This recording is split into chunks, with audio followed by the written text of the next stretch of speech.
कि अब इजराइल को उसी की भाषा में जवाब दिया जाएगा। कतर की राजधानी दोहा में मुस्लिम देशों के 50 नेता इजराइल के खिलाफ एक खास बैठक के लिए इकट्ठा हुए।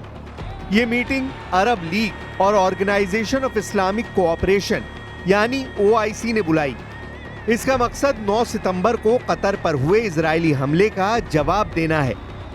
मीटिंग से पहले ईरान के राष्ट्रपति मसूद पजिश्कियान ने मुस्लिम देशों से इजराइल के साथ रिश्ते तोड़ने को कहा है। उन्होंने इस्लामिक देशों से एकजुट होने की अपील की है।